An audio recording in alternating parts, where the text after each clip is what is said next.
Ladies and gentlemen, welcome. Good to have you with us. Our first story comes from HousingWire, and it's actually aimed at traditional mortgage originators, but it holds a wealth of insight for reverse mortgage professionals. So let's dive into the latest column from our friends at HousingWire.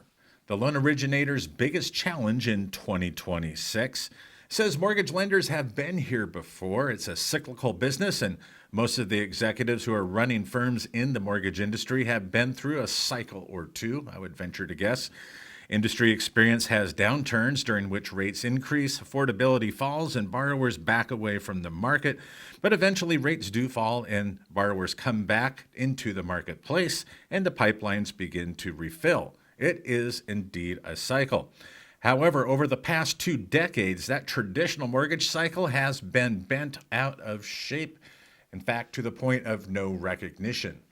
And why is that? It's because we had a sustained period of artificially low interest rates, which drove housing prices up across the nation.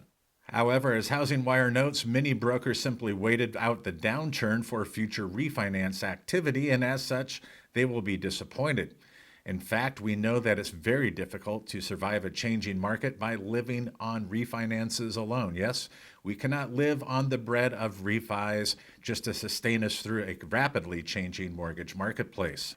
And there's one interesting observation. Noting years after artificially low interest rates flooded the market with borrowers who were not quite fit to buy a home, then COVID came and the moratoriums kept them in those homes while investors waited out to see a return because there was a foreclosure moratorium, as we remember. And so we had artificially low interest rates getting folks into homes that they would usually not be able to afford. And then the foreclosure moratorium simply postponed the inevitable. And here's the strategic point made in this HousingWire column as to how mortgage lenders, traditional and reverse, reacted when interest rates were rapidly climbing, and also we saw borrower interest and engagement drop precipitously. It notes that much of the industry spent the last 2 years playing defense, cutting costs, downsizing teams, and waiting for rates to come back down. And the nation's largest mortgage servicers and independent mortgage brokers, however, they never stopped marketing. They stayed in communication with their borrowers, and they certainly never stopped positioning themselves as the safest, simplest option when the market returns. In other words, for those of you that stuck it out and were disciplined in your communication with previous and potential borrowers throughout the interest rate surge that we saw in the last couple of years, you are in a better position today because of your diligence. You will be more top of mind and more likely to get loans back in your pipeline from those individuals who did not qualify before. And the last point I want to pull from this column is that the applicant or the homeowner or the would-be home buyer in some cases does not judge a lender by their history or perhaps their marketing. They judge them by their experience with that lender. As soon as communication with that borrower begins to wane, when updates on the application begin to slow and expectations begin to drift, or we have surprise paperwork pop up, that trust between the lender and the borrower will begin to erode. And in reverse mortgage lending, this is especially true because trust is so tenuous for the homeowner or the applicant. Consider this, they're applying for a loan that they had believed for years perhaps would make them lose title to their home, and they have many concerns that you would not find in traditional mortgage lending. HousingWire notes that most loan fallouts don't happen at application. They happen later when small communication failures turn into confidence killers. Well said. In reverse mortgage lending, that's where family dynamics can come into play, and also advisors. If you're not communicating regularly with the applicant and the adult children or the advisor that referred you, then trust will be deteriorated, and that referring partner is likely to step back and no longer refer loans to you.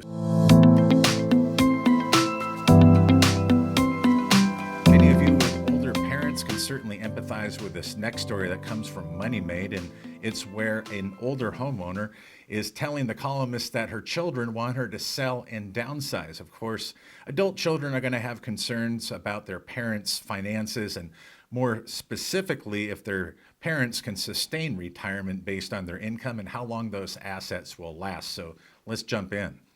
I own my home and I plan to stay, but my children think I should downsize to cover retirement costs. Which plan is best?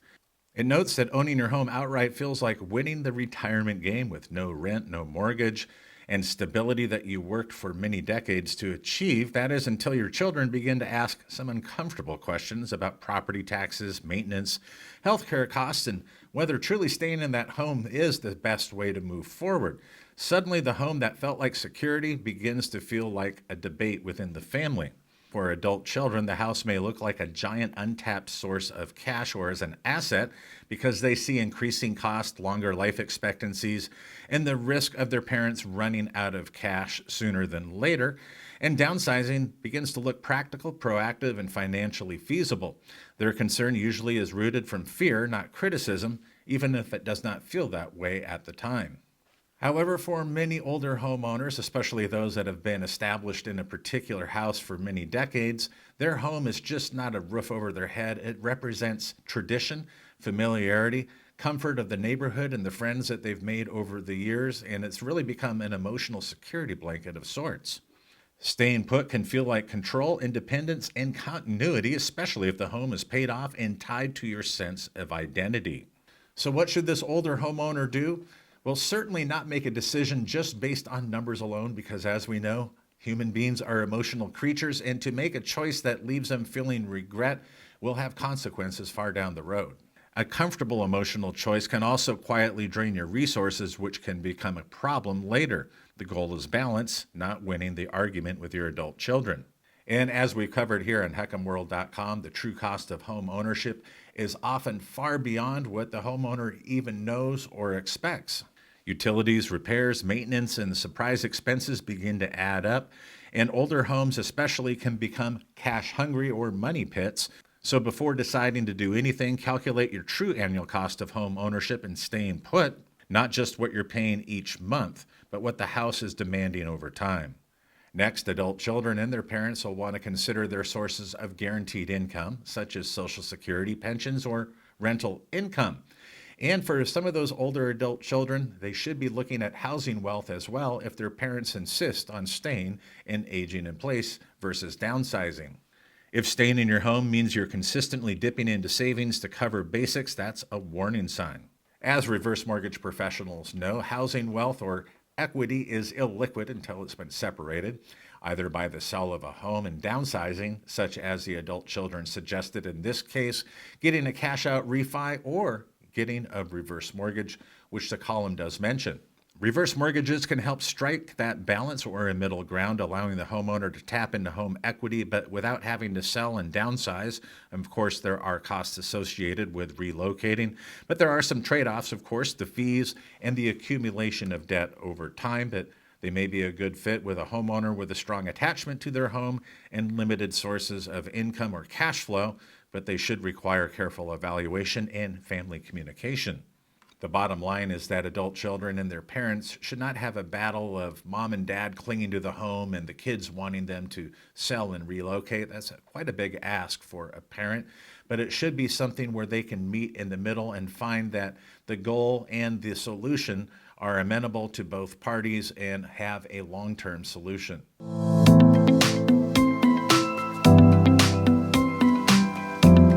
Ladies and gentlemen, this last story is one I was very pleased to have come across my desk. Last week, I received an email from one of Fairway's division heads, and it let me know about their new certification program. But what really caught my eye is how it's being targeted and how it will actually be deployed.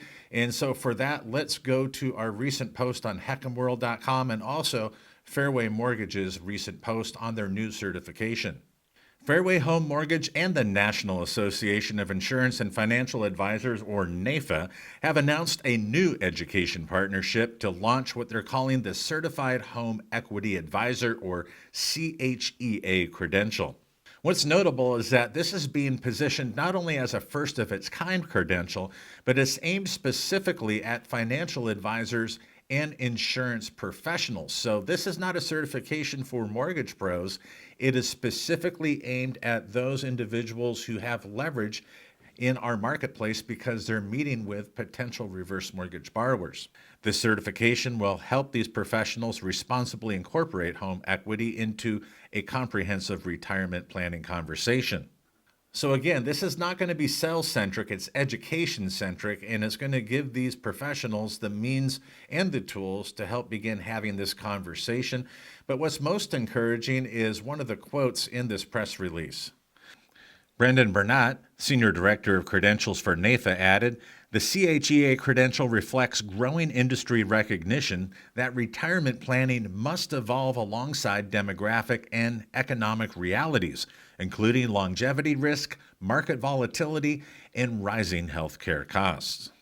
The certification is only available to NAIFA members, and it provides 8 hours of continuing education credits, or CE credits, which is always a benefit. The curriculum blends academic research, real-world case studies, and fiduciary-aligned planning frameworks, and this is especially important as traditional financial planning from financial advisors and even insurance professionals doesn't even look at home equity in most instances, or if they do, it's in a last-case scenario.